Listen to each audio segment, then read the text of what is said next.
Welcome back, everyone. Tonight, I want to take you on a journey into a world that feels familiar in its elegance, yet bizarre in its rules. Imagine living in a time when the simple act of sitting down, greeting a neighbor, or pouring a cup of tea could decide your entire social reputation. This was Victorian England, a society where appearances mattered more than comfort, and where etiquette wasn't just a suggestion, it was survival. Now, before we dive in, do me a favor. If you enjoyed these strange and fascinating stories from history, hit the like button, subscribe to the channel, and turn on notifications so you don't miss the next episode. Your support really helps us bring more of these long-forgotten tales back to life. And if you've ever had a funny or unusual house rule growing up, leave a comment below. Who knows, maybe it wasn't so different from the Victorians after all. Picture this, it's the mid-1800s. And you've just woken up in a world where even breathing too loudly at breakfast might earn you a raised eyebrow. From the moment you open your eyes, you are surrounded by rules, invisible, unspoken, and unforgiving. A cough, a crumb, even the way you hold a teacup can say more about your character than 100 conversations.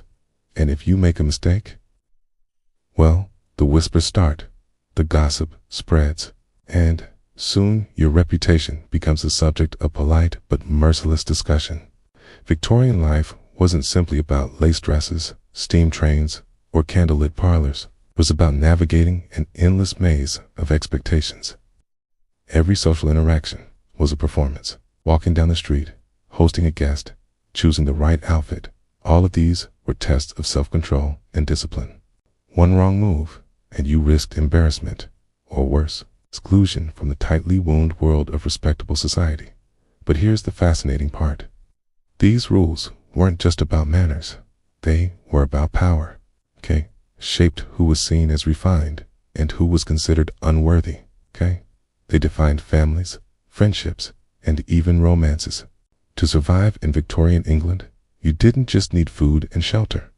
You needed flawless posture, impeccable manners, and a deep understanding of when to nod, when to smile, and when to keep absolutely silent. Over the next hour, we're going to step inside this peculiar world together. We'll uncover the strange rituals of breakfast, the exhausting process of dressing, the curious obsession with covering table legs, and even the cryptic messages hidden in flowers. Some of these customs will make you laugh. Others might make you shake your head in disbelief, and a few will probably leave you grateful to be living in the present. So, settle in, get comfortable, maybe wrap yourself in a blanket, and let's explore the strange rules of Victorian life. By the end of this story, you'll see that history isn't just about battles and kings. Sometimes it's about the bizarre, everyday struggles of ordinary people trying to stay respectable under impossible standards. If you were to step through the heavy doors of a Victorian home, its very air would remind you that nothing was simple and that every action was loaded with meaning. Because in this society, the smallest gestures could determine whether you were considered refined or disgraceful. And the first lesson you would learn is that etiquette was not a matter of personal choice, but a code of survival. Entering a room, for example, was never a casual affair.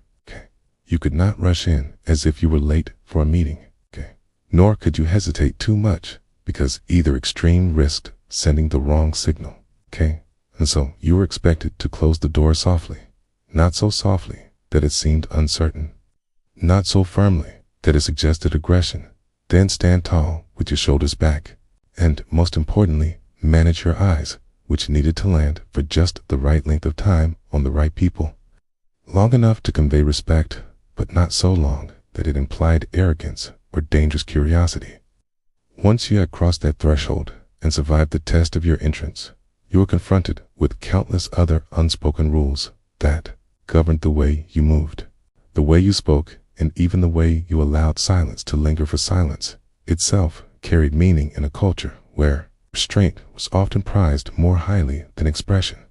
A handshake was not simply a handshake, but a carefully measured performance. It had to be firm enough to prove sincerity, yet not so firm as to seem brutish, and ideally, it was performed with gloves on, because direct skin contact was considered unseemly in polite circles. Bow or curtsy might appear simple to the untrained observer, yet each required knowledge of depth, speed, and context. A gesture too deep could betray desperation. Too shallow could brand you arrogant. And there were even whispered guidelines that adjusted the angle according to the time of day or the prevailing weather, as if the very skies demanded their share of etiquette. And then there was the ordeal of sitting, which today might feel like the most natural act in the world, but in the Victorian era was itself a ritualized demonstration of character. One could not sit before one's betters without being invited and once permitted to take a chair. It was not truly taken, but merely perched upon with the knees neatly together if you were a lady, the ankles crossed delicately, while gentlemen were advised to maintain an exact angle between the legs, narrow enough to avoid impropriety, yet wide enough to signal stability. The hands were never to fidget, for restless fingers suggested weakness or a lack of breeding, and even the act of folding them in one S-lap was to be performed with a kind of studied grace, as if every joint were being observed and silently judged. What makes this endless theater of manners so fascinating is that it extended beyond moments of greeting or posture and spilled into the most ordinary daily activities, including meals, where something as seemingly harmless as buttering a slice of bread was watched with the scrutiny one might reserve for a duel. The bread could not be buttered directly on your main plate, for that was considered sloppy. Instead, you were required to transfer it to a side plate, spread the butter with a smooth motion that made no sound, and consume it without dropping a crumb, for even the smallest fragment left behind would be noticed, whispered about, and remembered at family gatherings long after the meal had ended. This was Victorian society, a world where etiquette formed the invisible walls around every person's life, dictating how one walked, how one sat, how one breathed in company, and where the pressure to perform flawlessly transformed even the most trivial, daily action into a delicate act of social survival. To truly understand the intricacies of Victorian life, one must look closely at the way people greeted each other. For these were not casual exchanges of pleasantries, but choreographed performances, each movement calculated to signal respect, restraint, and awareness of one's place in the social hierarchy. And to misstep in this arena was to risk being remembered, not for your charm or wit, but for the slight awkwardness of a handshake or the misplaced depth of a bow. Imagine entering a drawing room filled with acquaintances and distant relatives. The eyes of the room turned toward you not in the warm curiosity of modern gatherings, but in the cool, measured expectation that you will enact a script of social decorum precisely, with no hesitation and no unnecessary display of personality. And so, your first task is to determine the proper degree of acknowledgement owed to each person present. For not all greetings were created equal. A bow to a superior might demand a slow inclination of the head, held for just long enough to demonstrate deference, but not so long as to seem servile. While a curtsy was an even more delicate affair, requiring not only attention to the depth of the bend, but also to the time of day, the rank of the recipient, and even the level of formality implied by the setting. And in some households, diagrams were circulated in etiquette manuals illustrating precisely how low one must dip under particular circumstances, as though the human body itself were an instrument of social mathematics. Contact, that most subtle of human gestures, was another minefield. To stare too boldly could brand one as forward or even predatory, while to avert the gaze entirely might mark you as secretive, evasive, or socially deficient, and thus the safest course often whispered by mothers to their children as they prepared to face a gathering was to let the eyes rest briefly on the wallpaper or to direct them toward some neutral object until the balance of the moment was restored. Handshakes, which today might seem the simplest of greetings, were in Victorian England an art form unto themselves, and to extend a hand too eagerly was interpreted as desperation, while to hold back could be construed as disdain. So one was advised to offer the hand calmly, with a firmness that demonstrated sincerity, but without the crushing grip that implied vulgar strength. Gloves were often worn during these encounters, not merely for protection from dirt, but as a shield against the perceived impropriety of flesh meeting flesh. And to attempt a handshake barehanded in certain settings was enough to inspire whispers of recklessness or poor upbringing. Even the smallest detail of these exchanges could ripple outward into lasting impressions, for it was said that a young man might ruin his prospects with a poorly timed nod, or that a young woman's social reputation could be diminished by the faint suggestion of eagerness in her curtsy. And so entire evenings were often remembered not for the conversations that followed, but for the subtleties of the opening gestures, as if the real drama of Victorian society took place not in what was spoken, but in what was silently conveyed through posture, glance, and movement. In this way, greetings and body language became both shield and weapon, the delicate tools by which one navigated the ever-watchful scrutiny of a culture that demanded perfection in every gesture. Once the greetings had been exchanged and the postures carefully maintained, the true test of refinement often began at the dining table. For here, every movement was magnified and every sound was scrutinized, turning what should have been a moment of nourishment into an intricate, stage play where the participants were both actors and audience, and where the smallest slip of the hand could echo far louder than any grand speech. To sit at a Victorian table was to enter a world where silence was not simply the absence of noise, but a carefully curated atmosphere, where knives, forks, and spoons gleamed like instruments of judgment, and where the act of lifting food to one's lips required the same concentration as a violinist tuning for a performance. The ritual began long before the first bite, for even the way one unfolded a napkin could signal upbringing and self-control. It was to be spread neatly across the lap, never tucked into the collar like a bib, which would have branded one as childish or uncivilized, and to leave it folded too long suggested hesitation or lack of familiarity with proper form. Once the meal commenced, the true ordeal unfolded. Bread, for instance, was never to be torn and buttered directly on the plate, but transferred delicately to a side dish before being spread with an unbroken, noiseless motion, and heaven forbid the knife scrape audibly against the surface, for such a sound could provoke disapproving glances strong enough to make a person's appetite vanish entirely. Food itself came laced with hazards. Eggs, for example, had their own particular spoons and precise tapping techniques, while porridge could betray a restless spirit if stirred too vigorously, and to slurp, laugh, or cough was to risk accusations of moral weakness. Since the Victorians so often equated bodily slips with flaws of character, crumb falling from the table was not a harmless accident, but a potential scandal, and to bend down or even acknowledge it was considered worse than the spill itself. So the rule was to ignore the mishap as though it had never happened, while silently knowing that it would be remembered and perhaps even mentioned during the next family quarrel. The choreography of passing dishes was equally fraught with meaning. One could not simply reach for the butter or stretch across the table for the salt, but instead had to request it in tones of calm dignity, waiting as it was passed ceremoniously through the hands of others, each movement signaling restraint and patience, while conversation, when allowed, was limited to subjects of the safest kind, the weather, the garden, or a recently published book, for to speak of politics, money, or the body during mealtime was to commit a social error that might never be forgiven. By the time the final course was served and the plates cleared away, the participants were left not with the contentment of a meal well enjoyed, but with the weary relief of actors who had survived a demanding performance, their reputations intact, their posture unbroken, and their secrets still hidden behind carefully measured gestures. For in Victorian England, dining was never simply eating.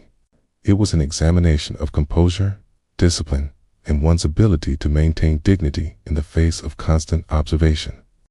As the ordeal of the meal faded into memory, another trial awaited in the private chambers. For no Victorian day was complete without the ritual of dressing, and at the center of this ritual stood the corset, a garment that was never merely fabric and laces, but a declaration of status, self-discipline, and moral standing, worn so tightly that it reshaped not only the body, but also the very way a person moved, breathed, and even thought. To the Victorian mind, the corset was more than fashion, was a visible marker of respectability, a physical demonstration that the wearer possessed restraint and control. And the tighter the laces were drawn, the greater the impression of virtue, even if beneath that carefully crafted silhouette, the lungs protested and the ribs bent under the strain. The process itself was closer to a ceremony than to ordinary dressing, requiring assistance from a maid, a mother, or some unfortunate family member pressed into service. For the corset was not something one simply slipped into, but a contraption of whalebone, steel, and endless ribbons that demanded cooperation and patience. The wearer stood still, clutching the bedpost for balance, while behind her the laces were pulled steadily tighter, each tug accompanied by the creak of strained fabric and a whispered encouragement to breathe in. Though what passed for breathing was little more than shallow gasps, for with every pull of the cord, the chest was compressed, the waist reduced, and the body transformed into a shape considered elegant by the standards of the age. The consequences of this transformation were felt immediately. Movement became restricted to small, deliberate gestures. The act of sitting required careful calculation to avoid either discomfort or disgrace, and walking became a performance of measured steps, each one constrained by the stiff embrace of the garment. Even emotions were not immune to its influence, for tempers grew short and patience wore thin when the lungs had so little room to expand. And fainting, often thought of as a sign of delicacy, was, in truth, a frequent companion to those bound in corsetry, a sudden collapse of breath and strength that necessitated the ever-present fainting couch and the liberal use of smelling salts. And yet, despite the discomfort, despite the health risks that modern medicine would later identify as crushed ribs, displaced organs, and weakened muscles, the corset endured. Because to appear without one was to risk not only criticism of fashion, but suspicion of character. As though the absence of that narrow waist implied a lack of moral fiber.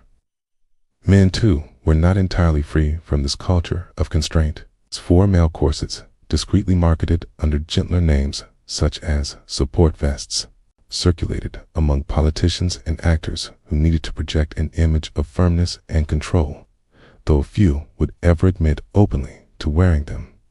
In the end, the corset was less a garment than a lifestyle, shaping the very rhythm of daily existence, dictating how much one could eat, how one could dance, and how one could present oneself to the world. And its legacy remains not in the fabric itself, but in a reminder of how far societies will go to bind the human form in pursuit of ideals that value appearance above comfort and morality above health.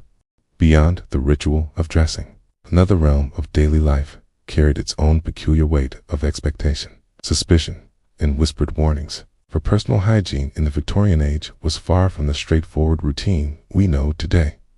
And to seek the luxury of a proper bath was often regarded not as a mark of health, but as an indulgence fraught with danger. The idea that water itself might weaken the body or stir up hidden ailments was firmly embedded in the collective imagination.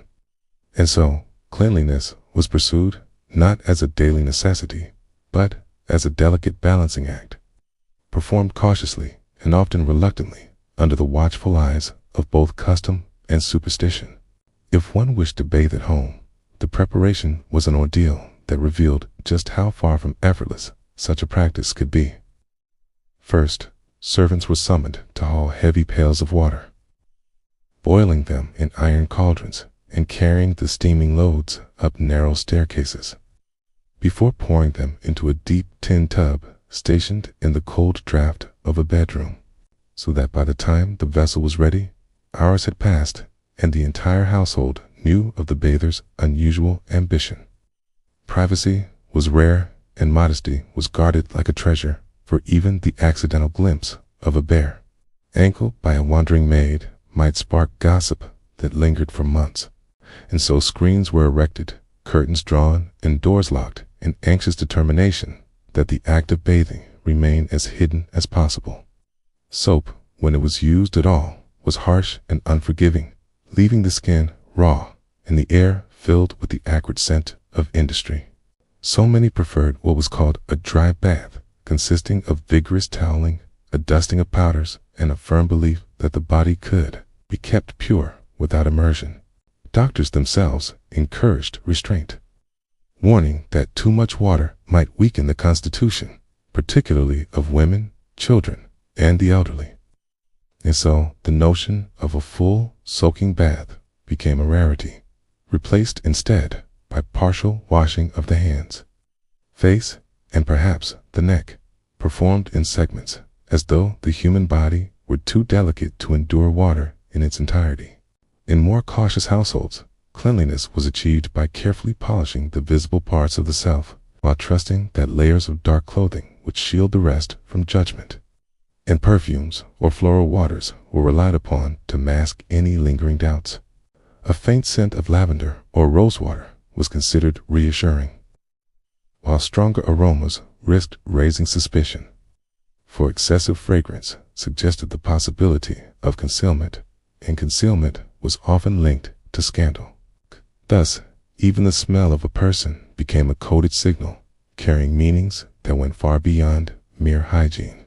What is most striking is how cleanliness itself was viewed with ambivalence, for while dirt carried its own dangers, too much washing suggested vanity or foreign influence, and so to be truly respectable was to appear neither overly scrubbed nor conspicuously neglected, but instead to strike a careful middle ground, a balance that left one just clean enough to be accepted, yet never so immaculate as to invite whispers of eccentricity. In this way, Victorian hygiene reveals not only the fears of a society wrestling with science and superstition, but also its relentless obsession with appearances. For even in matters of soap and water, the concern was never health alone, but always the preservation of dignity in the eyes of others, while the anxiety surrounding bathing might seem excessive to modern sensibilities. They pale in comparison to the peculiar obsession that swept through many Victorian households and left its mark not on people, but on the very objects that surrounded them. For the fear of impropriety extended so far that even the inanimate legs of tables, chairs, and pianos were deemed in need of covering, as though polished would pose a moral threat equal to an indiscreet remark or an immodest glance. It may sound humorous now, the idea that a dining room might require its furniture to be dressed with more care than its occupants.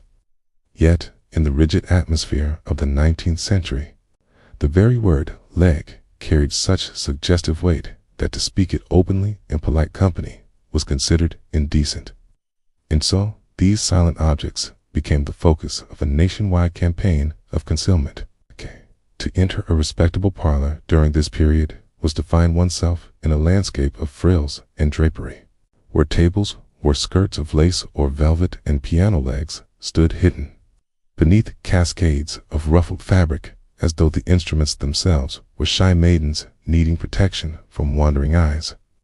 Guests seated at such gatherings might pretend to converse about politics or literature, yet beneath the surface they were reassured by the sight of properly attired furniture, for an uncovered table leg could inspire the sort of gossip that traveled swiftly through neighborhoods and lingered in memory far longer than any discussion of parliamentary debates.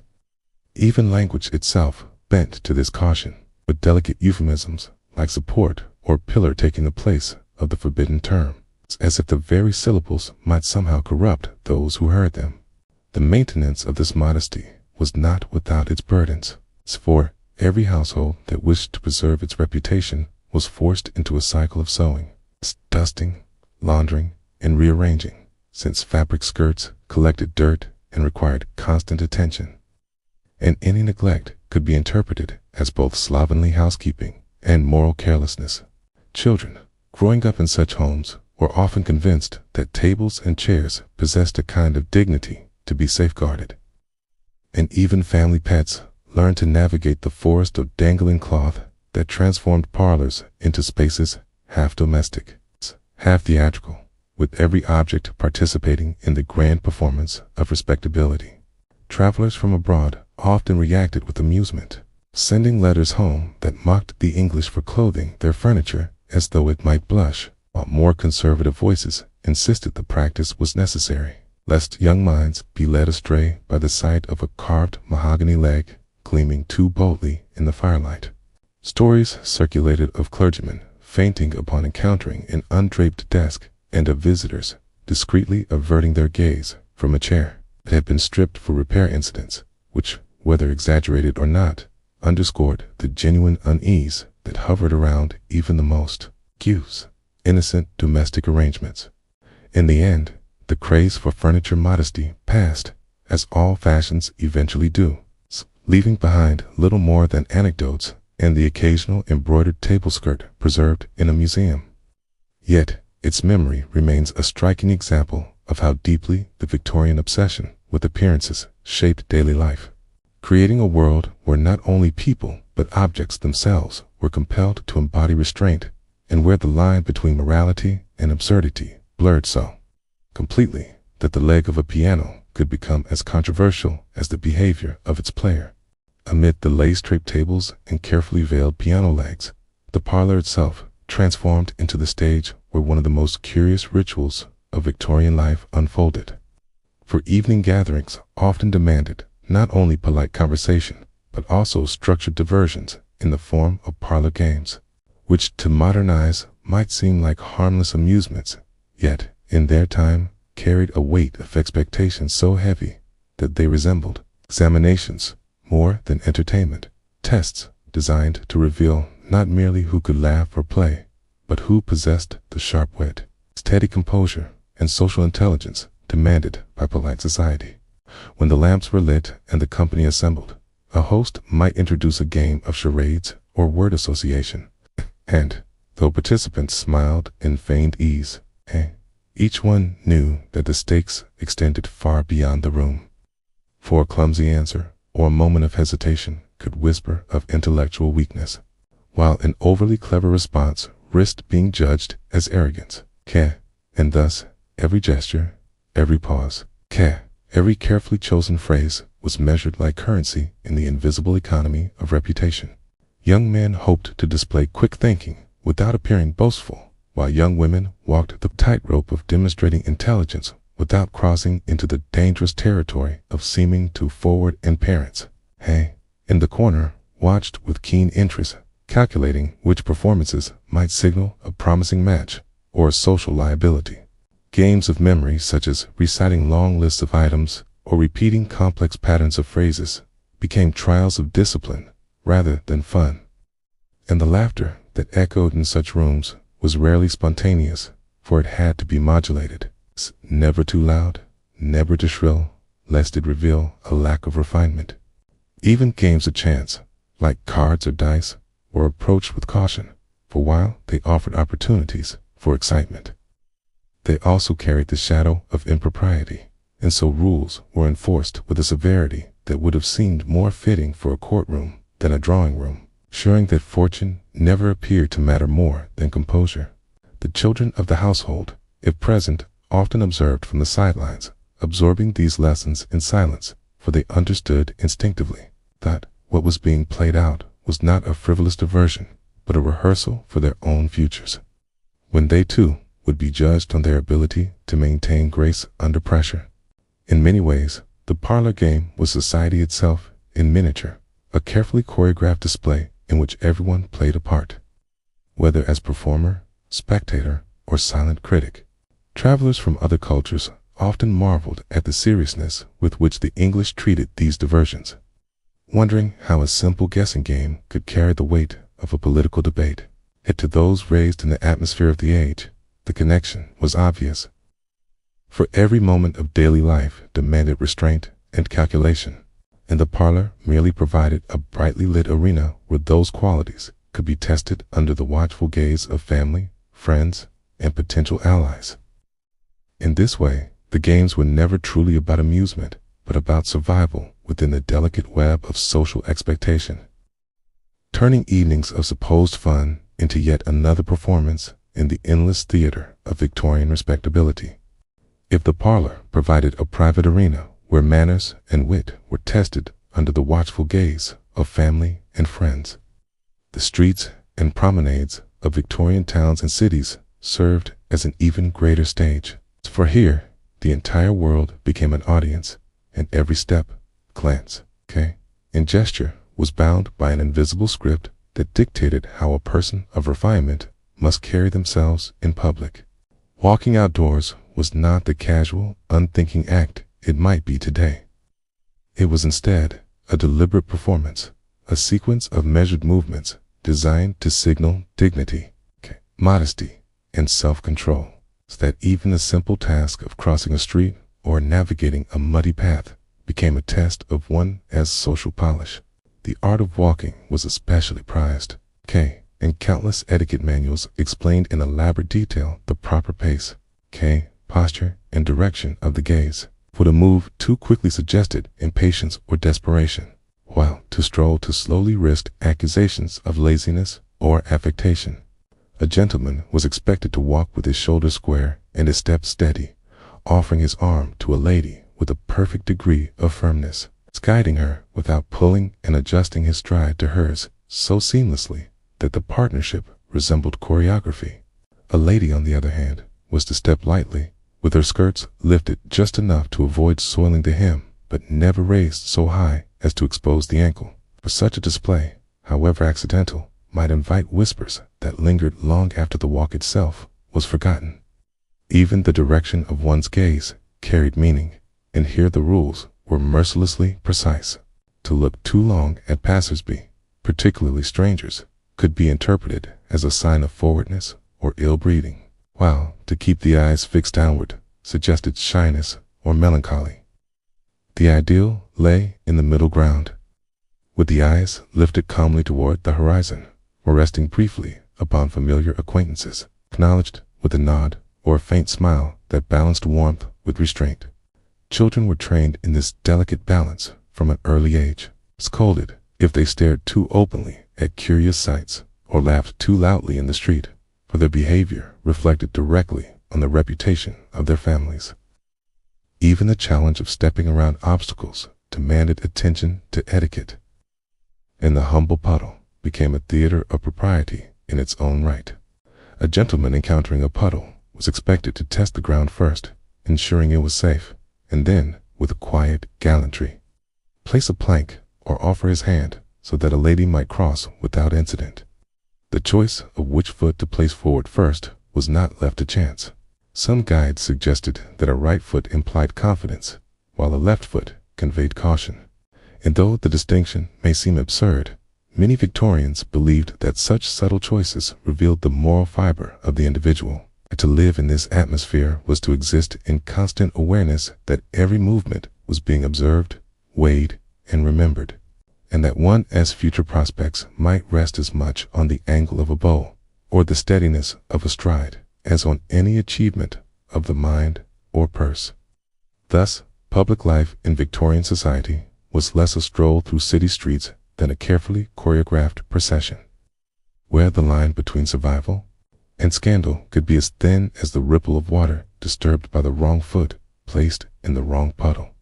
After the rigors of maintaining one's composure in the street, there awaited another arena of equally delicate performance within the drawing rooms and parlors of polite society, for the daily ritual of afternoon tea was not merely a pause for refreshment, but a carefully orchestrated ceremony that reflected breeding, discipline, and cultural refinement.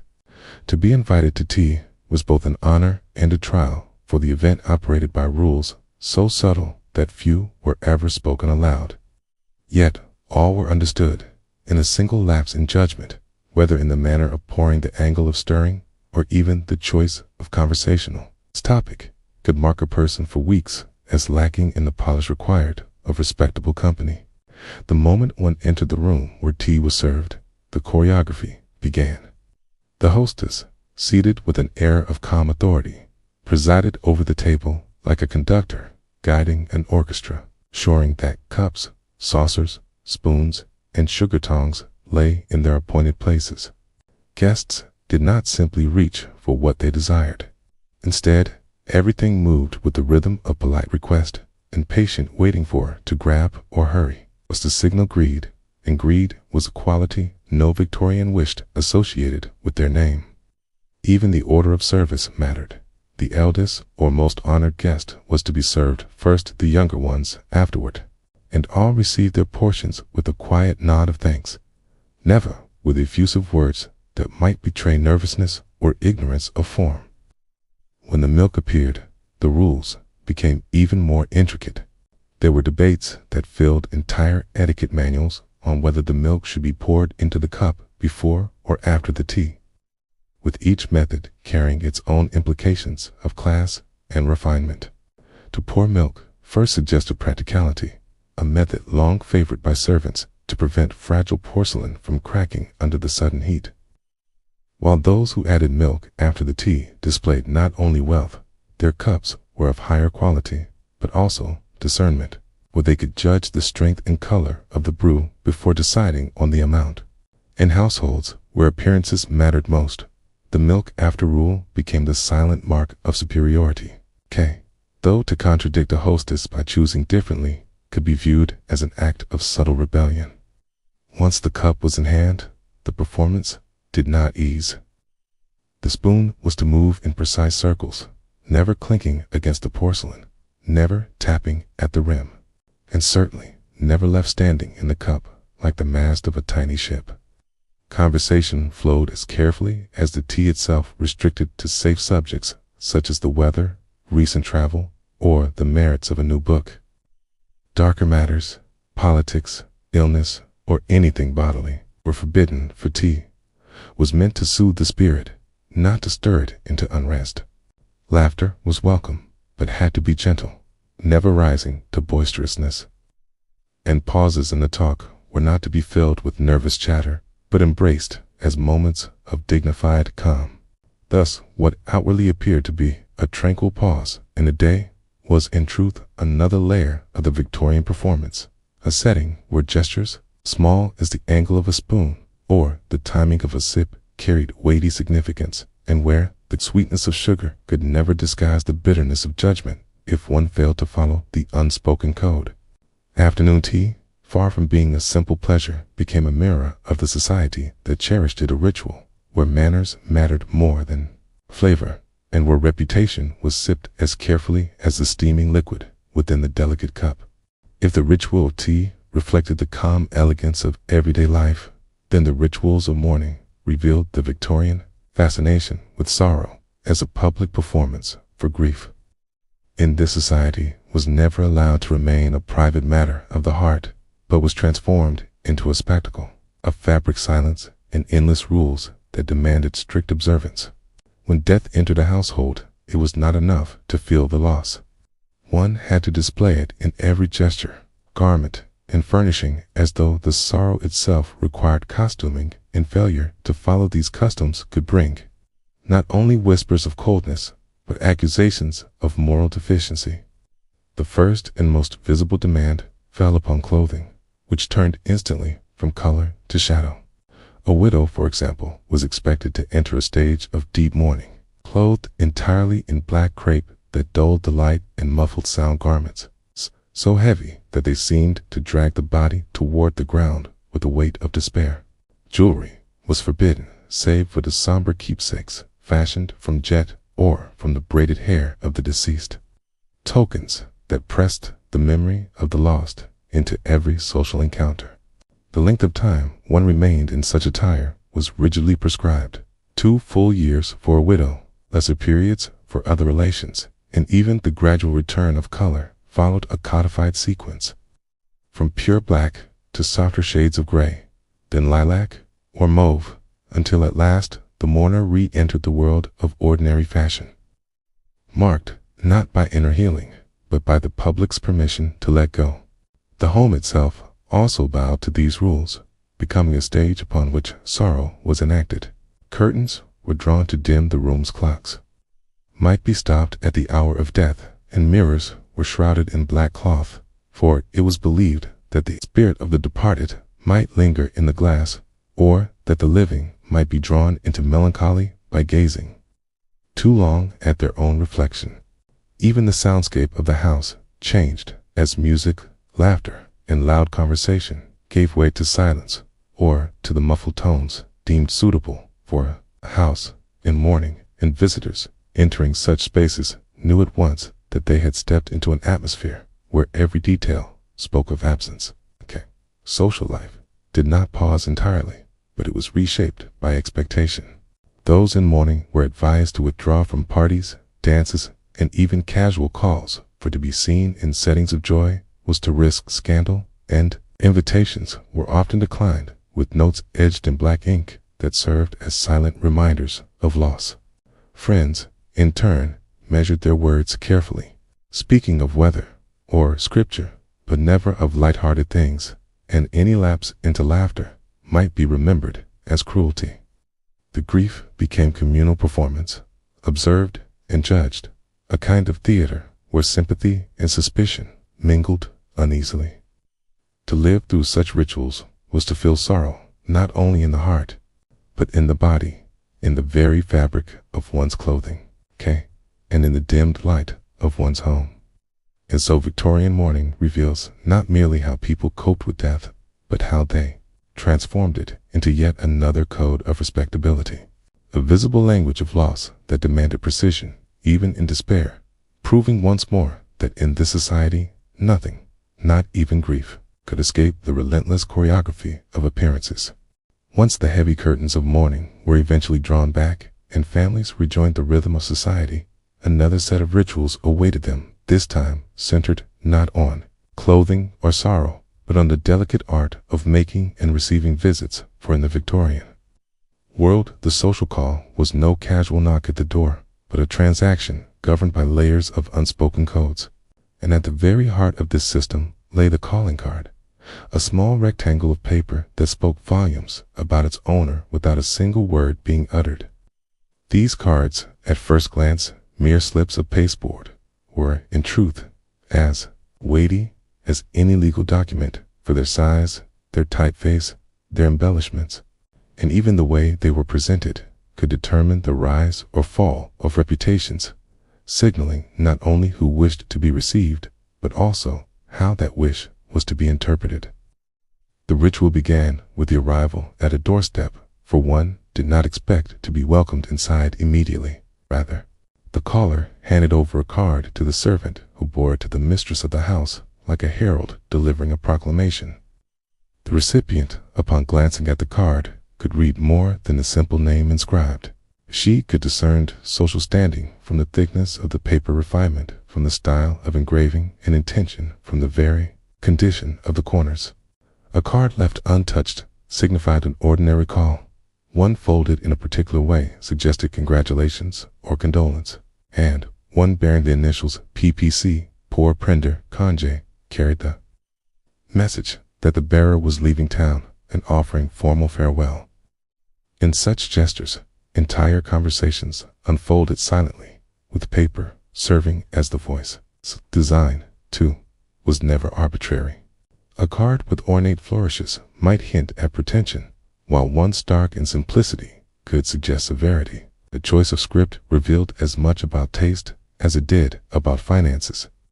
Ladies of elegance often preferred smaller cards, delicate and refined, while gentlemen's cards tended toward broader dimensions, signaling steadiness and strength.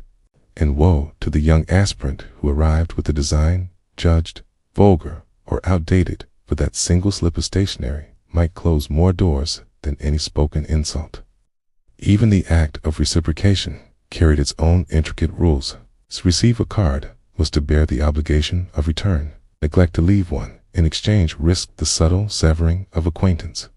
Thus, households often kept entire trays filled with calling cards, each stack representing not just visitors, but webs of obligation and expectation, and mistresses of houses spent hours reviewing these piles, deciding which connections to nurture and which to let fade in silence. Children grew up watching their mothers treat these trays with the seriousness of a banker balancing ledgers. For in truth, they were ledgers of a sort, recording the fragile economy of reputation upon which Victorian society thrived. To us, a card may appear little more than paper and ink, yet in its time it carried the weight of lives and futures, acting as both key and barrier, opening some parlors while closing others, and reminding all who used it that in a culture obsessed with appearances, even the smallest object could bear the burden of immense significance. Thus, the calling card, though small enough to slip unnoticed into a pocket, shaped the very architecture of Victorian social life, proving that in this world of ceaseless performance, nothing was ever too small to matter. Beyond the trays of calling cards and the careful choreography of visits, there existed another, far more delicate form of communication. One that spoke not through ink on paper, but through petals, stems, and blossoms. For the Victorians developed what they proudly referred to as the language of flowers, a system so elaborate that it allowed lovers, friends, and even rivals to converse without a single word passing between them. In an age where direct expression of passion or resentment was often forbidden by propriety, bouquets became secret letters. Each bloom chosen with precision, each arrangement whispering messages that could strengthen bonds or fracture them, depending on how they were read. A red rose, for instance, was not simply admired for its beauty, but was instantly understood as a declaration of love, a bold gesture that carried as much weight as any spoken confession, while a white rose offered in its place implied innocence or the hope of new beginnings. To send yellow roses, however, was a dangerous act, for these blooms carried the shadow of jealousy, and their presence in a bouquet could transform admiration into suspicion in a single glance. Lilies conveyed purity, violets modesty, and ivy suggested fidelity, its clinging tendrils symbolizing devotion that refused to be shaken by distance or time. Even the humble daisy, overlooked in a field, was elevated to a token of innocence and loyal affection, treasured for the simplicity it represented in a world burdened by endless rules. The act of giving flowers was itself a performance layered with risk. A suitor who presented the wrong bloom might unintentionally insult the very woman he hoped to court, and a lady who accepted a bouquet without careful inspection might later discover that she had agreed to sentiments she never intended to acknowledge. To guard against such missteps, entire guidebooks were published. Florilegia, filled with intricate dictionaries that listed hundreds of flowers and their accepted meanings, allowing careful readers to compose messages as subtle and precise as poetry. Households often kept such manuals at hand, and young women studied them as closely as scripture. For to misinterpret a bouquet could lead to embarrassment or even social disaster. These floral messages did not travel only between lovers. Friends might exchange sprigs of rosemary to signify remembrance, or sprigs of basil to warn of ill temper, while rivals, hiding behind the veil of civility, could sting each other with thorned roses or withered blooms, their hostility disguised as kindness. Mourning, too, had its floral dialect. Lilies of the valley spoke of loss, tempered by hope, while chrysanthemums carried associations of grief so strong that they were often unwelcome in parlors unmarked by sorrow. In this way, gardens themselves became libraries, and florists assumed the role of silent scribes, arranging bouquets that carried emotions too dangerous to put into speech. What made the language of flowers so captivating was not merely its beauty, but its necessity. For in a society where every word and gesture was weighed against the heavy scales of propriety, this silent system allowed the heart to speak without the risk of scandal. Each petal became a syllable, each bouquet a sentence, and in the end, the Victorians proved that even in a culture dominated by silence and restraint, desire and devotion could find their way into the open, hidden in plain sight within the folds of a ribbon-tied bundle of blooms. Beyond the perfumed exchanges of floral messages, where lovers and rivals spoke in petals rather than words, there awaited another sphere of daily life, governed by its own merciless code, and that was the world of work, where the office, the shop, or the counting house became an extension of the parlor, each one demanding the same rigid discipline, the same outward display of restraint, and the same endless vigilance to ensure that nothing, not even the angle of a pen or the crease of a ledger page, could betray a flaw in character. To step into a Victorian workplace was to step into a realm where time itself was sacred, where punctuality became a form of worship, and where every tick of the clock reminded employees that lateness was not merely inefficiency, but a moral failing proof that one's self-control had faltered. The very air of such offices was heavy with order. Desks were arranged in symmetrical rows, pens aligned neatly alongside inkwells, papers stacked without blemish. For a disorderly workspace suggested a disorderly mind. Clerks, many still in their teenage years, bent over their ledgers in silence, aware that the faint scratch of their handwriting would be examined, not only for accuracy, but for style, since neat, elegant script reflected inner discipline, while sloppy strokes implied recklessness or worse. Supervisors prowled the aisles like schoolmasters, pausing to glance at a column of numbers or to correct the angle of a chair, their presence a constant reminder that in this world to relax, even for a moment, was to risk exposure. Conversation was rare and carefully measured, chaos permitted only when strictly necessary, and always carried out in tones that never disturbed the atmosphere of diligence. To be caught whispering of unrelated matters, family gossip, street news, or personal hopes was enough to earn a sharp reprimand, if not outright dismissal for work, was not seen as a means to live, but as a calling, a place where the virtues of obedience, restraint, and humility were to be demonstrated every hour of every day. Many employees carried this weight in silence, hiding their exhaustion behind a mask of composure, for to complain was dangerous, and to show fatigue was to appear weak. The rewards for such self-control were meager, yet they were considered honorable: a reputation for steadiness, the possibility of slow promotion, and the satisfaction of being deemed reliable, for in a society obsessed with appearances, being seen as trustworthy often mattered more than being comfortable. Those who faltered, who let their ink blotch across the page, or their figures slip into error, were marked not merely as careless, but as morally unsound, and such judgment could follow them for years, whispered from one employer to the next. Thus, the workplace, like the parlor and the promenade, became another stage upon which the great Victorian drama unfolded, a place where the currency of reputation was earned, not in gold or silver, but in silence, posture, and the steady flow of ink across a page, proving once again that in this age of relentless scrutiny, every corner of life, even the complex office, demanded the performance of respectability. Just as the office demanded composure and discipline, so too did the very clothes a person wore, for in Victorian society fashion was never a matter of whim or self-expression, but an intricate system of signals through which one's age, marital status, fortune, and even moral worth were silently declared. To dress incorrectly was to invite judgment as sharp as any spoken rebuke, and so every garment, every fabric, and every stitch carried, meaning turning the act of getting dressed each morning into a negotiation with the invisible laws of propriety that governed every layer of the body. The fabrics themselves bore messages as legible to Victorian eyes as words upon a page. Silk, lustrous and flowing, was reserved for evenings and occasions of importance, while wool conveyed seriousness and sobriety, and cotton marked the wearer as practical but modest in means. Velvet was the realm of formality and often of maturity.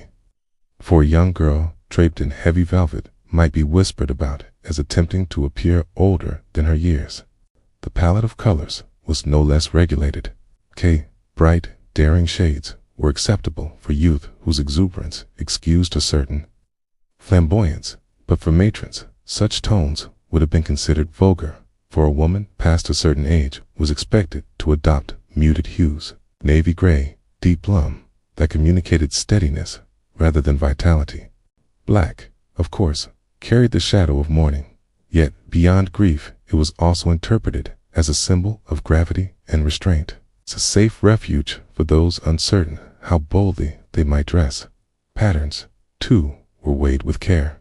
Plaids and stripes belonged to daywear, while florals suggested lightness of spirit, but had to be chosen according to season, lest a winter bloom in fabric appear as absurd as a spring bonnet in December. Lace was adored, but fraught with risk, for an excess of it hinted at vanity, while too little suggested severity. It was the balance that mattered, the art of decoration without ostentation. Even the size of a lady's bonnet brim or the width of a gentleman's cravat could become a topic of hushed debate among acquaintances who measured one another as respectability, not through words, but through seams and stitches. Beyond the garments themselves, the rules extended to the circumstances of wearing them. What was suitable for a morning errand would be scandalous at a dinner party, and to appear at church in attire meant for the promenade was to risk silent ostracism. Seasons shifted the code as well. Summer demanded lighter fabrics, paler shades, and airy trimmings, while winter justified the heaviness of dark wool and layers of fur. A person who failed to change with the seasons, clinging to last month's fashions, was suspected of either financial strain or ignorance, and neither was easily forgiven. Thus, fashion in the Victorian world was not a private indulgence, but a public language, one that required fluency if one wished to avoid the sting of gossip. Every thread was woven into the larger fabric of society itself, where clothes did not simply cover the body, but declared allegiance to an entire order of values, appearances, and unyielding expectations. In such a world, to dress was not simply to prepare for the day, but to step onto a stage, one where every color, every fabric, and every pattern became part of the endless performance of respectability. The same precision that governed the clothing of adults extended with even greater severity to the smallest members of the household, for Victorian children were not regarded as creatures of unbounded imagination or play, but as apprentices in the long rehearsal of respectability expected from their earliest years to be silent, obedient, and immaculate in appearance, their bodies dressed as carefully as their elders, their voices softened into near invisibility, and their behavior molded by discipline that left little space for spontaneity. Childhood, in this sense, was less a time of freedom than a miniature version of adulthood, carried of careful instruction in manners and restraint, where the notion of innocence was measured not in laughter or play, but in the ability to sit still, listen attentively, and obey without hesitation. Within the nursery, the rules of silence began early. Children were taught that to interrupt a conversation between adults was a grievous breach of decorum, and to speak without invitation could earn sharp rebuke or even punishment, for every word they uttered was expected to be weighed and polished like a jewel, never scattered thoughtlessly into the air. At mealtimes, they were required to sit upright, their hands neatly folded, when not employed in eating, their voices kept to whispers, if permitted at all. For the table was not considered a place of childish chatter, but an extension of the moral training ground that life itself represented. Discipline was constant and precise. Toys, when permitted, were often designed less for amusement than for instruction. Wooden blocks to teach order, dolls to instill maternal instinct in girls, and puzzles to sharpen memory and patience. Games of wild running or shouting in the garden were tolerated only within narrow boundaries, lest the noise reach the ears of visitors and reflect poorly upon the family. The whip, the cane, or the stern glance of a governess hovered always at the edge of play, reminders that joy must never tip into disorder, and that freedom, when granted, was a privilege easily withdrawn. Clothing, too, played its part in molding the child into a figure of obedience. Boys in stiff collars and miniature waistcoats learned early the burden of posture, while girls, laced into small corsets and draped in layers of petticoats, discovered that even breathing could become an exercise in restraint. To soil such garments with grass stains or mud was to invite reprimand, for cleanliness was as much a virtue in children as in adults, and to appear rumpled or untidy was to shame not only oneself but the entire household. What strikes us most today is the scarcity of self-expression granted to these young lives for their drawings. Their stories, their questions were often dismissed as trivial in the notion of a child. Individuality carried little weight compared to the collective demand for obedience. Yet, within these narrow confines, many learned to perfect the art of self-control, storing away their curiosities and dreams until such time as society deemed them old enough to use them. And in this way, Victorian childhood reveals itself not as an idol of innocence, but as a training ground, a rehearsal for the endless performance of propriety that stretched from cradle to grave. From such carefully molded childhoods, it was only natural that the path toward love and marriage would be governed with equal, if not greater, rigidity, for in Victorian society, romance was never left to chance.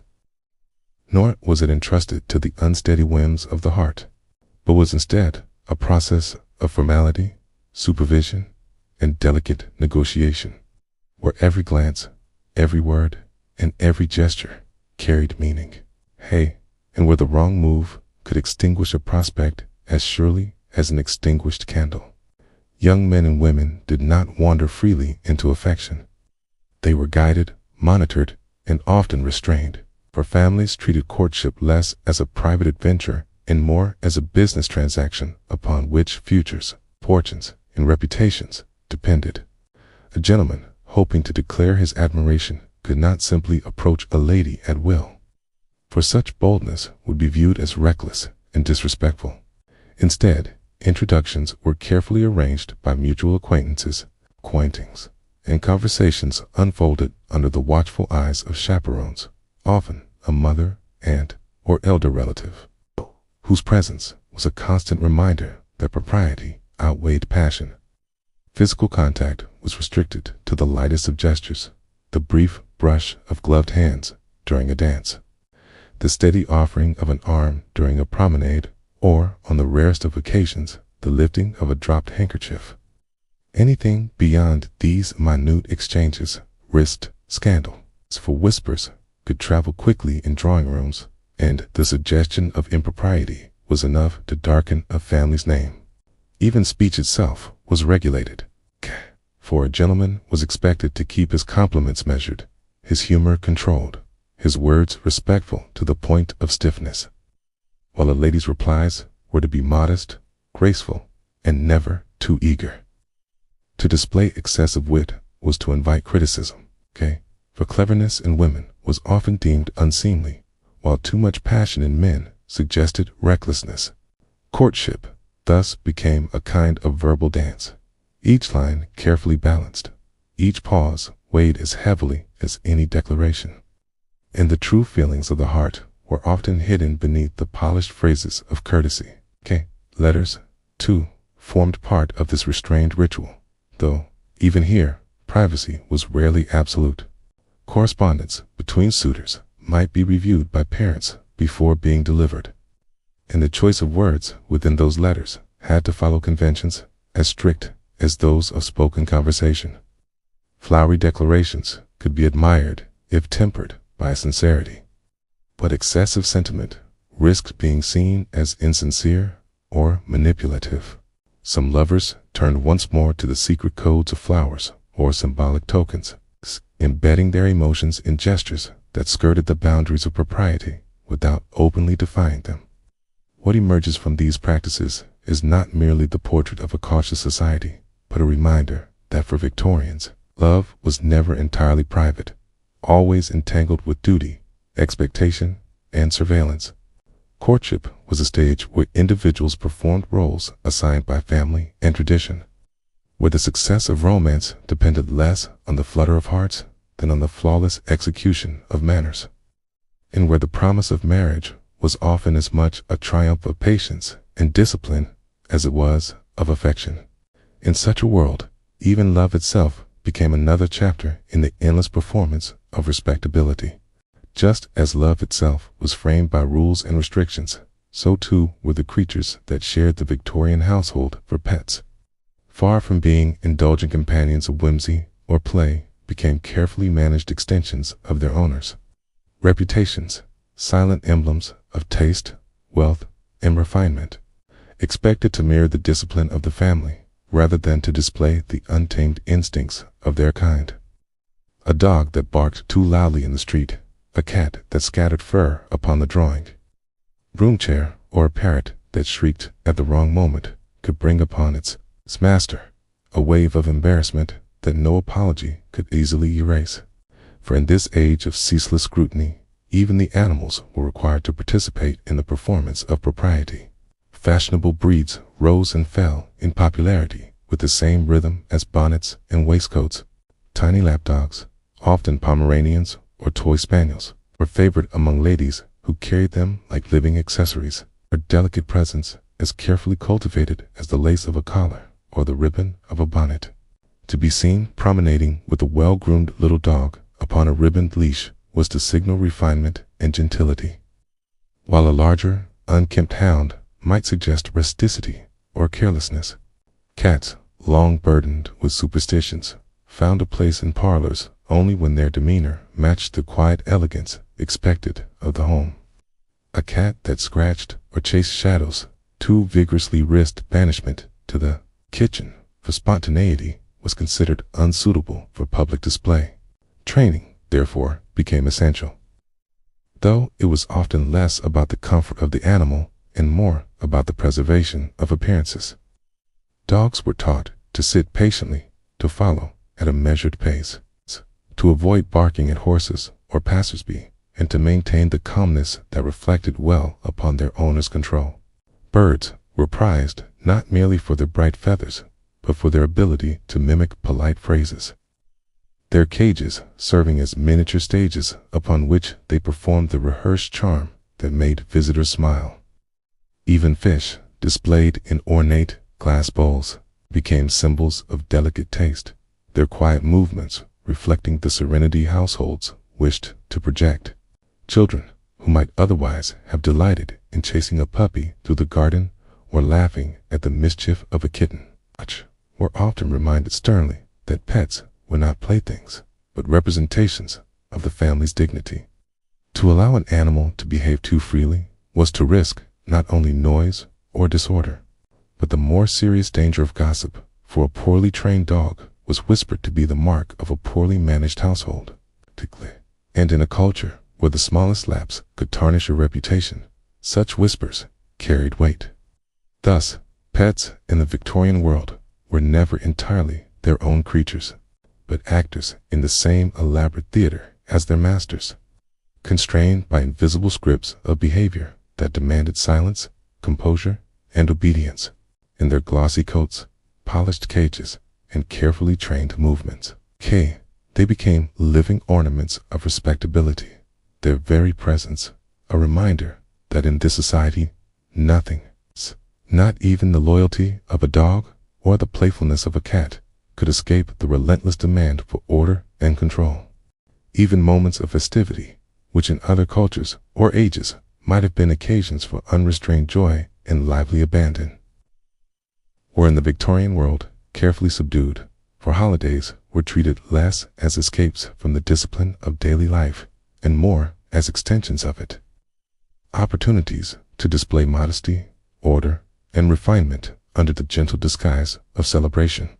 Christmas, which today conjures images of dazzling lights, overflowing tables, and exuberant gatherings, was in Victorian parlors. Quieter affair observed with restraint that reflected the values of the time, where decorations were chosen, sparingly celebrations kept within polite boundaries, and even the exchange of gifts governed by rules so intricate that they transformed generosity into yet another performance of propriety. The Christmas tree, introduced to Britain by Prince Albert, was indeed a welcome novelty, yet it bore little resemblance to the dazzling spectacles of modern times. Victorians adorned their trees with modest ornaments, often handmade, sometimes fruits or nuts tied with ribbon, and the overall effect was one of balance rather than brilliance. To overburden the branches with decoration was to court accusations of ostentation, for abundance in excess was frowned upon, while a tree to bear suggested neglect. The parlor, already draped in lace and fabric, would be accented with greenery, sprigs of holly, ivy, or mistletoe, arranged with careful symmetry, their symbolism more valued than their show. Celebrations themselves were marked by the same moderation. Families gathered, but laughter was never to rise above the level of controlled mirth. Songs were sung with dignity rather than abandon, and feasts, though hearty, were presented in an orderly sequence, with each dish meant to emphasize tradition rather than indulgence. Children might receive small entertainments, such as crackers or puzzles, but they were reminded not to let excitement turn into noise. For even on Christmas Day, obedience was prized above exuberance. The gathering was less about merriment than about displaying the virtues of unity, patience, and gratitude, virtues that could be admired by neighbors and relations as evidence of a household's respectability. The giving of gifts, so central to our modern understanding of Christmas, was in Victorian times a ritual steeped in caution and calculation. A present had to be chosen not only with thought, but with restraint. For a gift to lavish might be interpreted as arrogance or as an attempt to curry favor, while one to modest risked being seen as indifference. Handmade tokens were often favored, for they conveyed sincerity without the taint of extravagance, and the act of presenting them was performed with words and gestures as carefully rehearsed as those at the dining table. Even the timing of gift-giving mattered. To present too early might be deemed presumptuous. To delay too long could suggest forgetfulness, and so families followed a rhythm of custom that ensured no one misstepped, in this delicate dance of generosity.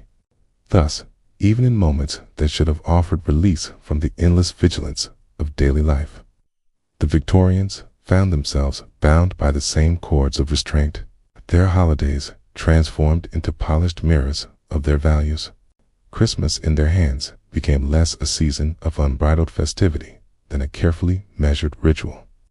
Another stage upon which families performed the drama of respectability, proving once more that in this society even joy was not free but disciplined, and even celebration had to bow before the stern gaze of propriety. Even away from the parlor, the dining table, or the decorated tree, the reach of propriety extended into the most private corners of daily life. For in Victorian society, even the simple necessity of relieving oneself was wrapped in layers of discretion, euphemism, and silence, so profound that to speak of such matters openly was to risk social scandal. The human body, though ever present, was treated as though it existed only in its most refined appearance. Its natural needs were hidden, cloaked in linguistic inventions and architectural contrivances designed to preserve the illusion that no respectable person was troubled by anything so ordinary as bodily functions. To request the use of a restroom in polite company was a task fraught with peril, for one could never be so blunt as to refer directly to the matter at hand. Instead, a labyrinth of phrases developed to mask the intent. A lady might excuse herself by saying she wished to powder her nose or attend to a little matter, while gentlemen were known to ask for the lavatory or cloakroom, terms carefully selected to suggest refinement rather than necessity. In some circles, even these softened terms were avoided, replaced with vague allusions such as stepping out for air or retiring for a moment, leaving the listener to fill the gap without acknowledgement. The point was never clarity, but the preservation of silence, for the less said, the better. Architecture itself reflected this determination to disguise. Many houses referred not to bathrooms, but to water closets, or, more discreetly, WC, a term that allowed servants and masters alike to speak of these spaces without ever naming their function.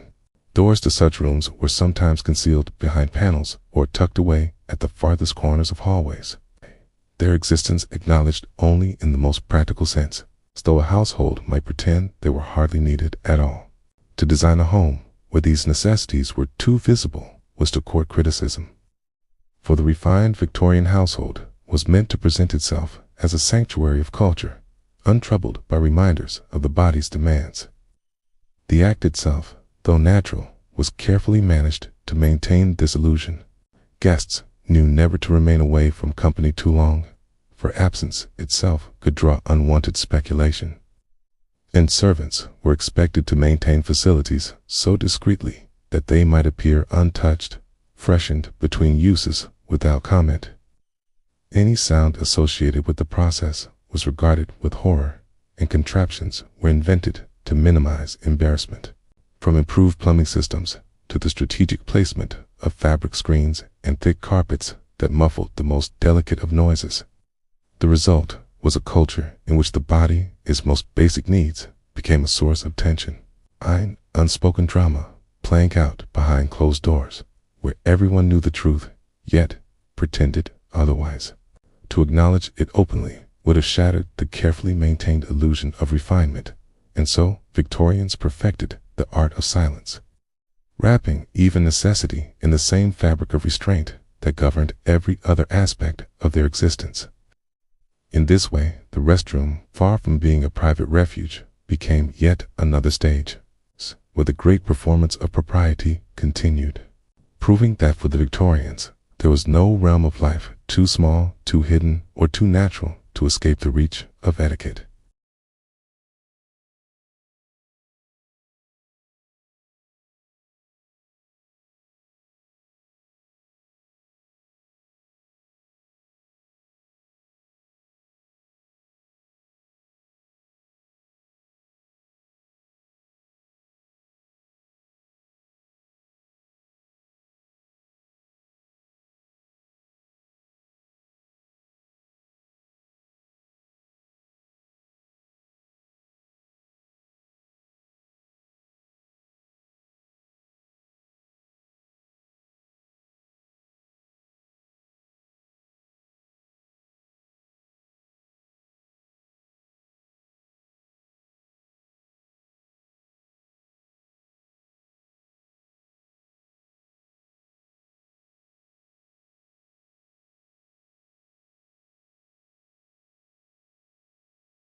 If the endless performance of daily life seemed exhausting, it was because so much more than mere reputation rested upon its success.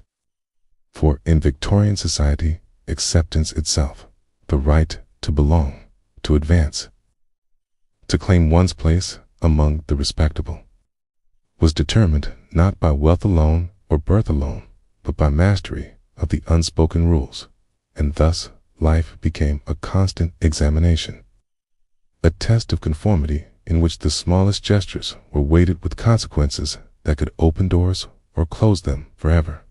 For those born into the upper echelons, the rules served as both shield and gate, ensuring that only those who knew how to navigate the intricate codes could remain within their circles.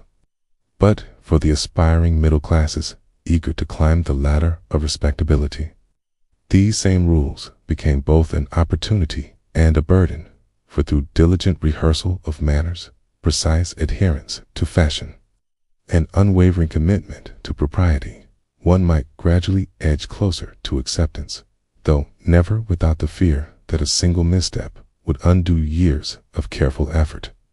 A shopkeeper's daughter might practice her curtsy until her knees ached, knowing that her family's rise depended upon her flawless presentation at a neighbor's gathering. A clerk might polish his penmanship night after night, for he understood that his future prospects depended as much upon the elegance of his hand as upon the accuracy of his sums. The rewards of success were subtle but profound. To be accepted into the drawing rooms of one's social betters meant new connections, potential marriages, business opportunities, and above all, the assurance that one's family name would not fade into obscurity. Yet, the price of failure was equally stark: exclusion, whispered ridicule, or the slow erosion of opportunities as invitations ceased to arrive and doors that once stood ajar were firmly shut. In this sense, conformity was not simply a matter of manners, but of survival, a shield against the sharp edges of a society that prized appearances as highly as morality. Even those who possessed wealth could not escape the trial, for money without refinement was viewed with suspicion, dismissed as vulgarity. The newly rich often invested heavily in tutors, governesses, and etiquette manuals, desperate to acquire the polish that birth had not bestowed, while their children bore the weight of expectation, drilled in posture, diction, and restraint until every movement echoed the traditions of the class they sought to join.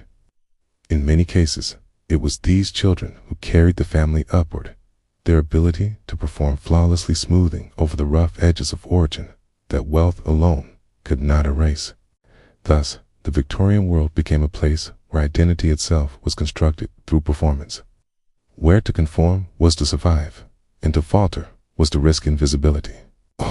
Social mobility did not depend solely upon talent or ambition, but upon the careful mastery of countless invisible rules, so numerous and so subtle that life itself became a series of examinations. In such a society, the path to acceptance was never paved with gold, but with etiquette, each step taken with deliberate caution, each gesture rehearsed against the ever-watchful eyes of a culture that measured worth not in sincerity, but in the ability to blend seamlessly into the endless performance of respectability.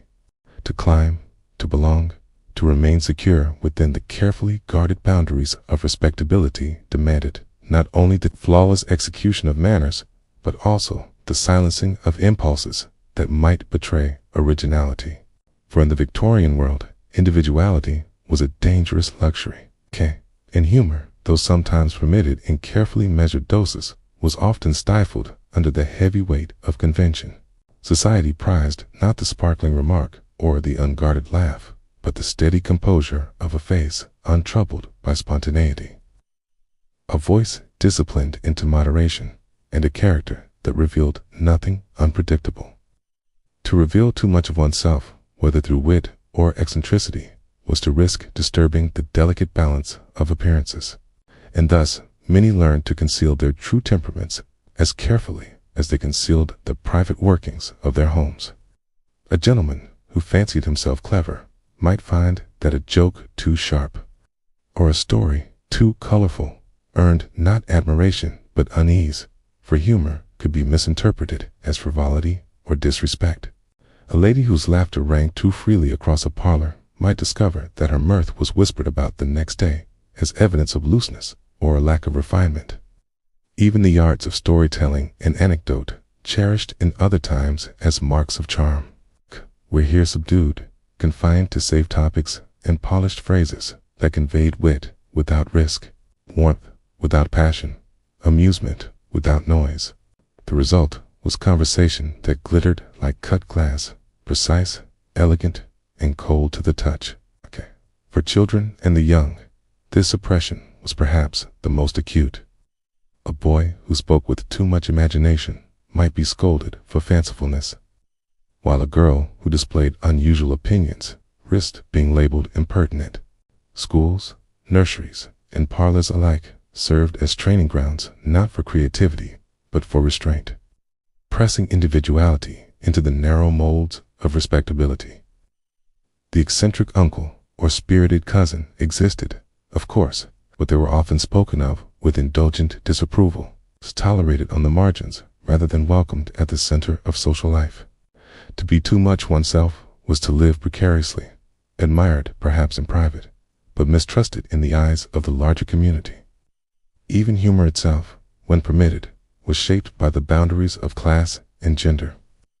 Gentle irony might pass among intellectual men, but satire that cut too deeply was feared, for it drew attention to hypocrisy, and hypocrisy was the very scaffolding upon which the performance of society rested. Women, meanwhile, were expected to smile at the jokes of others rather than to invent their own. For wit in a lady was often described as dangerous, a spark that might ignite whispers of unfeminine pride. Thus laughter, like every other expression of the self, was disciplined, trimmed, contained until it became little more than another gesture in the endless choreography of appearances. In this way, the Victorians constructed a world where conformity was prized above creativity, where the individual voice was hushed in service to the collective script, and where humor itself, that most human of instincts, was allowed only within the narrow corridors of convention. The performance of respectability demanded masks so carefully worn that the true face beneath was often hidden even from oneself, and the possibility of unguarded expression was sacrificed to the unyielding demand for control. If outward expressions of wit and individuality were curbed in the drawing room, the same spirit of restraint extended deep into the private quarters of the household. For even the most ordinary domestic routines, the daily acts of bathing, dressing, and dining, became laden with symbolic meaning, as though the walls themselves demanded that every gesture reflect not only personal discipline, but also the invisible scaffolding of moral value and social rank. In the Victorian world, nothing was simply functional. Everything was a sign, and the most intimate tasks became miniature performances in which virtue and respectability were silently measured. Bathing, already regarded with suspicion for reasons of health and modesty, carried additional layers of symbolism when it was undertaken. A well-timed, carefully arranged bath was seen not merely as a matter of hygiene, but as a declaration of refinement, a sign that the family could afford servants to heat and haul the water, and that the individual cared enough for appearances to endure the ordeal. To frequent a bath, however, risked the judgment of vanity or eccentricity, while too rare a one carried the taint of neglect, so that even this private act became a balancing act between extremes, reflecting the careful middle path of moderation that defined the ideal Victorian character. Dressing, perhaps more than any other domestic ritual, was a daily proclamation of status. The fabrics chosen in the morning, the manner in which collars were starched or gloves were fastened, spoke not only of wealth, but of moral fiber. For to appear untidy was to suggest weakness of will, while to appear overly adorned was to hint at pride or ostentation. A gentleman's cravat, tied with precision, or a lady's bonnet, secured with subtle elegance, conveyed as much about their social station as the titles before their names. And thus, the wardrobe was not simply a matter of covering the body, but of encasing it in symbols that communicated one's place in the hierarchy of respectability.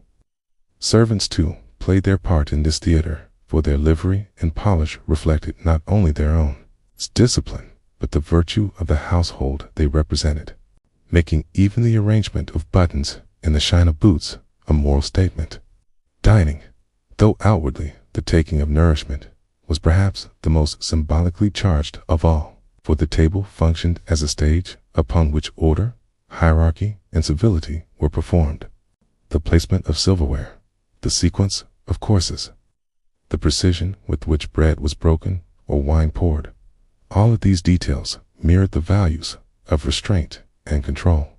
A family that dined in silence and grace was deemed upright, their discipline evident in every crumble's plate, while a family whose meal times carried noise or disorder risked being spoken of as careless, indulgent, or unworthy of higher regard.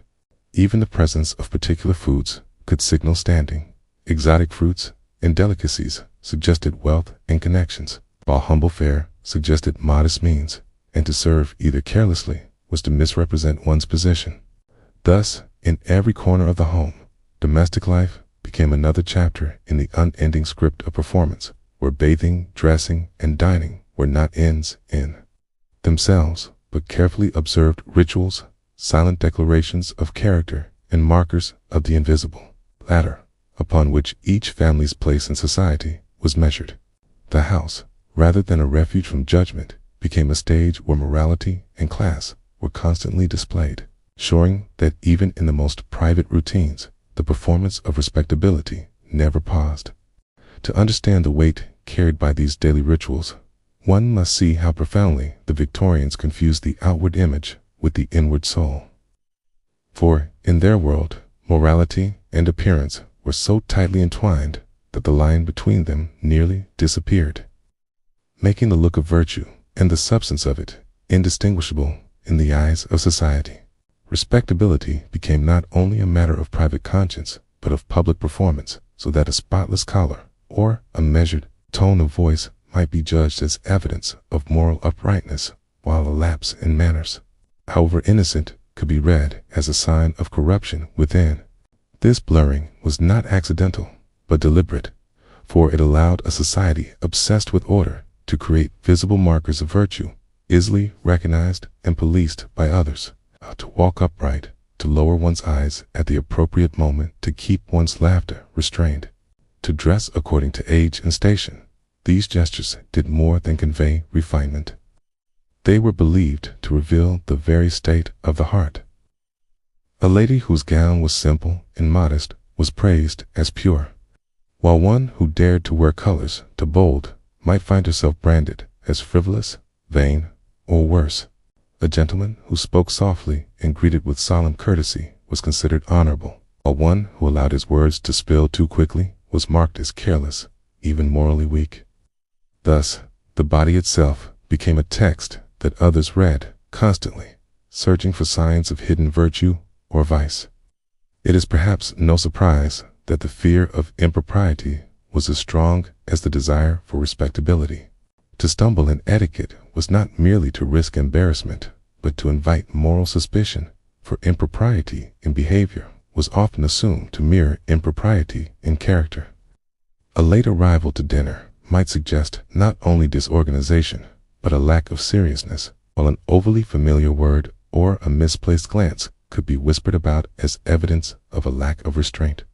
In this way, appearances became moral currency, and the loss of them could be devastating, for gossip traveled swiftly in drawing rooms and tea parlors, stripping away reputations with the ease of a misplaced laugh. The paradox, of course, was that the relentless emphasis on appearance sometimes concealed, rather than revealed, the truth. Behind carefully tied cravats and perfectly drawn corsets, behind the measured tones of conversation and the symmetry of social rituals, human frailty and contradiction remained. Yet these could not be acknowledged without dismantling the system itself. A man might be praised as upright while hiding selfishness, a woman admired for her modest attire while suffering in silence. But so long as the outer image remained untarnished, society demanded no further proof. Morality, in practice, became less about genuine virtue than about successful conformity to the expected signs of it. Thus, Victorian life created a world in which the mirror was both literal and symbolic, reflecting not only one's face, but one's supposed character, and in which every public gesture became a declaration of morality. To appear proper was to be judged virtuous. To falter in appearance was to invite accusations of immorality, regardless of truth. It was a world in which sincerity often bowed before performance, and where virtue itself was less a matter of conscience than of control. When all these threads are drawn together, the rituals of the table, the silence of the drawing room, the rigid codes of courtship, the veiled language of restrooms, the careful arrangement of flowers and clothing, the endless suppression of individuality, what emerges is not merely a picture of a society with curious customs, but of a world deeply and almost obsessively devoted to control. A culture in which identity itself was forged under the relentless pressure of social expectations. To be Victorian was to live under a constant watch, not by any single authority, but by the countless eyes of neighbors, relatives, servants, and acquaintances, each one ready to notice, record, and pass judgment. The result was a world where every relationship, every routine, and every whisper of reputation was shaped by the demand to appear proper, composed, and restrained. This obsession did not stop at the threshold of the grand house or the cottage. It reached into the most intimate folds of existence. Love was chaperoned, laughter subdued, friendship filtered through the exchange of calling cards, and even grief, that most private of emotions, was bound by prescribed clothing and silence. To deviate was to court exile, for acceptance was conditional, and belonging fragile, suspended on one's ability to adhere to an ever-expanding web of unspoken rules. For the fortunate who mastered these expectations, there was the reward of stability and inclusion, the warm, if brittle, embrace of respectability. Yet, for those who stumbled, there was little mercy. For a society that blurred morality with appearance, judged failure not as human imperfection, but as evidence of unworthiness. And so daily life unfolded as an elaborate performance in which men and women alike sacrificed authenticity to maintain survival, trading spontaneity for security and passion for propriety.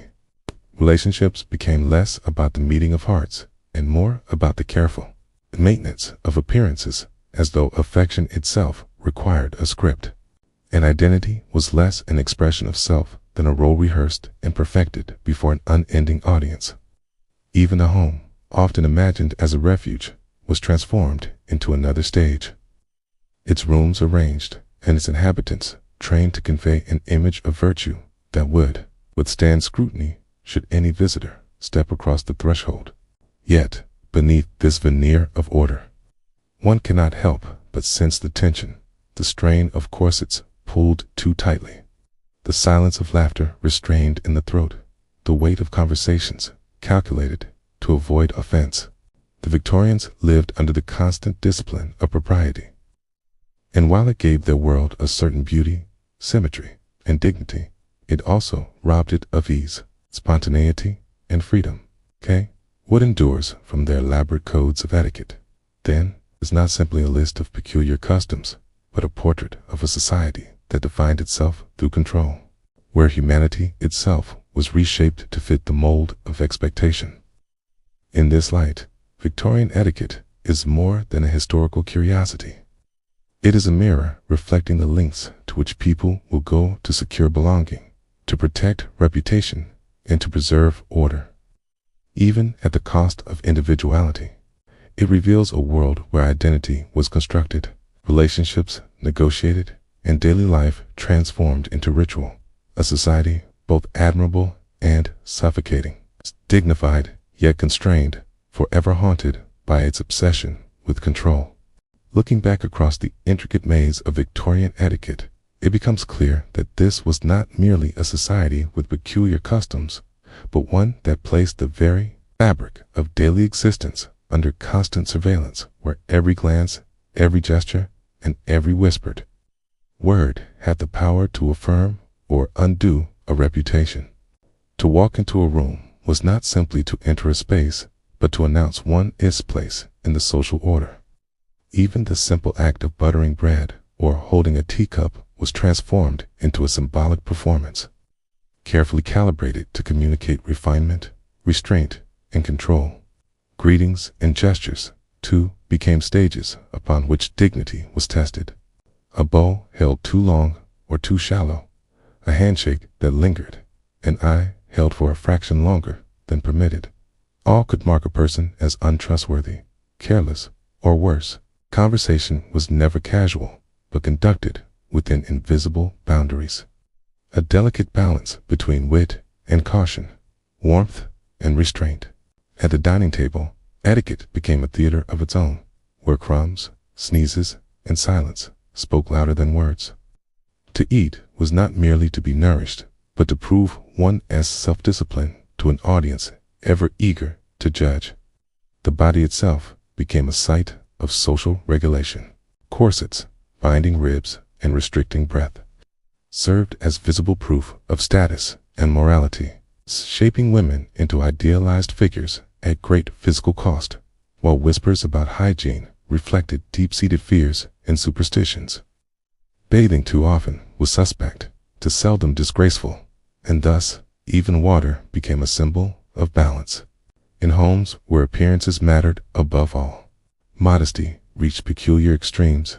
Table legs hidden beneath fabric, mirrors covered in mourning, every object carefully arranged so that nothing, not even furniture, could provoke scandal. Entertainment, far from offering relief, was absorbed into the same cycle of performance. Parlor games tested wit without allowing excess. Laughter was controlled, cleverness tempered, and spontaneity trimmed. Public behavior extended this performance outward, dictating not only the manner of walking and talking, but even the choice of which foot might first step into a puddle. Afternoon tea, now thought of as a symbol of leisure, was instead an arena of endless ritual, its unspoken rules surrounding milk, stirring, and polite conversation requiring precision as fine as any formal ceremony. The rituals of mourning carried this weight further still, requiring black attire, veiled faces, covered mirrors, and measured silence, transforming grief into yet another public performance. Social visits, meanwhile, relied on calling cards so intricate in design and folding that they served as their own coded language, while flowers themselves became tokens of emotion, their blooms arranged to express what voices could not. The workplace was equally bound by regulation, where punctuality, handwriting, controlled behavior were as important as skill. Fashion choices mapped social boundaries, with fabrics, patterns, and colors tied to rank, age, and season. Even children were drawn into the cycle of discipline, trained to silence, obedience, and presentability, rarely permitted to express individuality or joy. Love itself was no escape. Courtship was supervised, letters screened, conversations monitored, and gestures limited to the briefest contact. Pets, too, became symbols of status, expected to behave as politely as their owners, their natural instincts suppressed in the name of composure. Holidays such as Christmas, often imagined as joyful and free, were subdued, restrained by modest decorations, regulated gift-giving, and carefully measured gatherings. Even the most private aspects of life were not exempt, for restroom etiquette was cloaked in euphemism, silence, and architectural disguise, ensuring that necessity itself could never disturb the illusion of refinement. In this world, daily life became an unending performance, where the smallest slip might bring gossip or ostracism. Social mobility rested not on wealth alone, but on the ability to master these endless codes, making conformity the price of acceptance. Individuality and humor were often suppressed, hidden beneath the mask of propriety. Domestic rituals, bathing, dressing, dining, became moral declarations, each detail signaling one's rank and virtue. Morality and appearance blurred into one, until virtue itself was judged less by conscience than by outward composure. Ultimately, Victorian etiquette reveals not merely a set of rules, but a society consumed by the desire for control. Identity was molded, relationships choreographed, and daily life transformed into ritual. Every action, whether public or private, became part of an elaborate script, where survival depended upon restraint, patience, and endless vigilance. It was a world of dignity, order, and beauty on the surface. Yet beneath it lay tension, silence, and the constant sacrifice of self to the demands of propriety. And so, as the lamps of that age flicker now only in memory, we are left with a portrait of a society both fascinating and suffocating, elegant and unyielding, a reminder of how deeply humans will bend themselves to belong, and how fragile true individuality can be beneath the weight of relentless expectation. Thank you for joining me in this journey into the world of Victorian etiquette. If you enjoyed this story, don't forget to like, subscribe, and stay with the channel for more explorations into history's hidden corners. And now, as the Victorians themselves might have whispered at the close of a long evening, may you find rest, peace, and quiet dignity in your dreams. Good night.